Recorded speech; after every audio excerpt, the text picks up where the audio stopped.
مر جاؤ گے، 2-4 کندھے ملیں گے فارمیلٹی پوری کرنے کے لیے، 6 فٹ زمین کے اندر گئے، نام ہی مٹ گیا تمہارا۔ خدا کی قسم میں یہ چاہتا ہوں کہ تمہارے مرنے کے بعد لوگ مجبور ہو جائیں تمہیں زندہ رکھنے کے لیے، ایسی زندگی جیو، اور یہ تبھی ممکن ہوگا کہ جب تم اپنا تعلق اس سے جوڑو گے۔ یہ قرآن صرف 10-20 لوگوں کے لیے نہیں اترا کہ وہی اسے پڑھیں گے، وہی اسے سمجھیں گے اور وہ ہدایت پا کر مر جائیں گے اور جنت میں چلے جائیں گے۔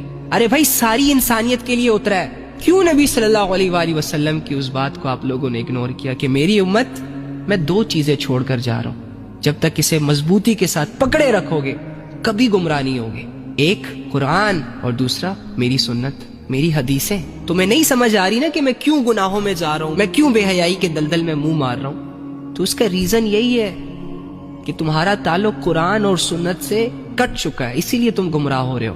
جس کا تعلق قرآن اور سنت سے ڈیلی بیسس پہ جڑا ہوا ہے وہ نہیں ہے گمراہ، وہ غلطیاں کرتا ہے لیکن غلطیوں کے بعد اپنی اصلاح بھی کرتا ہے، ابھی بھی کچھ نہیں بگڑا۔ اگر میں اور تم اس قرآن کو سمجھنا سٹارٹ کرتے ہیں، اس کے حلال کو حلال جانے، حرام کو حرام جانے، اور اپنی زندگی ویسے گزارے جیسے کہ اللہ، رسول اور قرآن چاہتا ہے، تو واللہ بھلے پوری دنیا شرک میں، کفر میں، زنا میں ڈوب جائے، ہماری حفاظت کرے گا اللہ رب العزت۔ تو میرے بھائی اور میری بہن، جتنی تم نے غفلت کرنی تھی نا کر لی، اور اس غفلت نے تمہیں کوئی فائدہ نہیں دیا، الٹا تمہیں نقصان دیا۔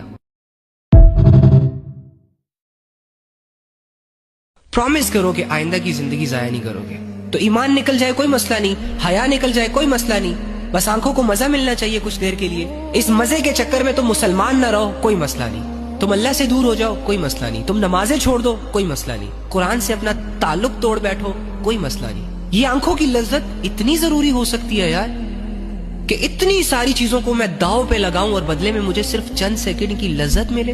کتنا بے وقوف ہوں میں ان بے غیرتوں کے لیے کہ جن کا کام ہی یہی ہے لوگوں کو ننگا ناچ دکھانا۔ ان لوگوں کو دیکھتے دیکھتے میں رسول اللہ صلی اللہ علیہ وآلہ وسلم کی شریعت کا باغی بن جاؤں؟ تمہارے اندر مومن ہونے کی نشانیوں کو ایک ایک کر کے مٹایا جا رہا ہے۔